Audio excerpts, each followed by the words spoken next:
नाम डॉक्टर रुचिका टंडन है। मैं एक न्यूरोलॉजिस्ट हूँ और हाल फिलहाल मेरे साथ एक साइबर फ्रॉड हुआ है।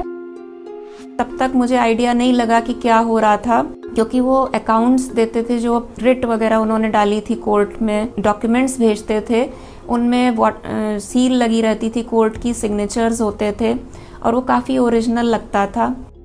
और जब ये सारा पैसा around between 2 to 3 crore transfer हो गया उनका अकाउंट में, तब फिर उन्होंने कहा कि हम बेल दे सकते हैं, तो आप ड्यूटी पर अब जा सकते हो। लखनऊ के Sanjay Gandhi post graduate college में डिपार्टमेंट ऑफ न्यूरोलॉजी में associate professor doctor Ruchika Tandon से 2 करोड़ रुपए से ज्यादा ठग लिए गए। उन्हें डिजिटल अरेस्ट कर लिया गया था। एक दिन मॉर्निंग में कॉल आया, हमें आपको फिजिकली अरेस्ट करने के इंस्ट्रक्शंस मिल रहे हैं और 5 मिनट के अंदर पुलिस आपके पास पहुंच रही है। हमने सबको अलर्ट कर दिया है आपके आसपास के पुलिस स्टेशन में। कहा कि हम फिर भी बात करके अपने सीनियर से ये ट्राई कर सकते हैं कि आपको डिजिटल कस्टडी में रखा जाए।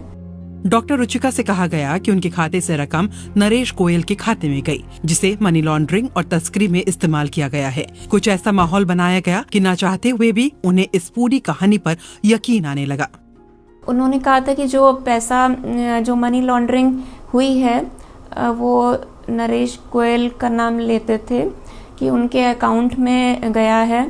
दूसरे दिन कोर्ट केस चलाया और उस कोर्ट में जज आते थे, एक सीबीआई ऑफिसर आते थे, अपने आईडीज दिखाते थे और फिर उन्होंने सर्विलियंस रूल्स बताए कि कैसे हमेशा कैमरा ऑन रखना है, कोई आ नहीं सकता है, किसी से बात नहीं करनी। जो फैमिली के अकाउंट्स थे, फंड्स वगैरह, जो इन्वेस्टमेंट्स थे, एफडीज थी, जिस तरीके की भी सेविंग्स थी, पॉलिसीज थी, वो उन्होंने कहा कि उसको ब्रेक करना है। अराउंड 1 वीक में मैंने वो अलग अलग अकाउंट्स में पैसा ट्रांसफ़र किया।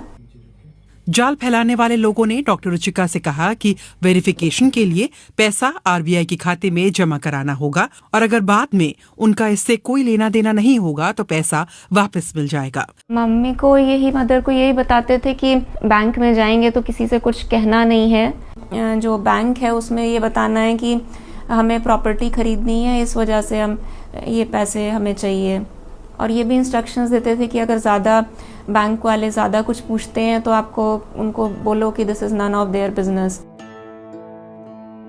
रुचिका टंडन को करीब 7 दिनों तक डिजिटल अरेस्ट किया गया और सर्विलांस के कानून बताकर फंसाए रखा गया। इस फ्रॉड के 1 हफ्ते बाद भी उनको नहीं पता चला कि उनके साथ क्या हुआ। 8-9 दिन के बाद इंटरनेट पर चेक किया, फिर मुझे ये रियलाइज हुआ कि जो कुछ हुआ ये सिर्फ पैसा लेने के लिए ये सारा कुछ हो रहा था। When I went to the police station तो फिर वहाँ पर उन्होंने छूटते ही ये बोला कि कहीं पैसे तो नहीं ट्रांसफ़र किए। पुलिस इज इन्वेस्टिगेटिंग और उन्होंने अरेस्ट भी किया है और कोर्ट में चीज़ें चल रही हैं।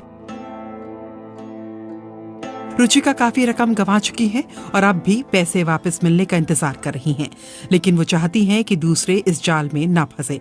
वो इस तरह की धोखाधड़ी से बचने का तरीका बताती हैं। एक तो पहली चीज़ तो यही है कि डिजिटल कस्टडी जैसा कुछ अभी कोई लीगल ऐसा प्रोसीजर नहीं है।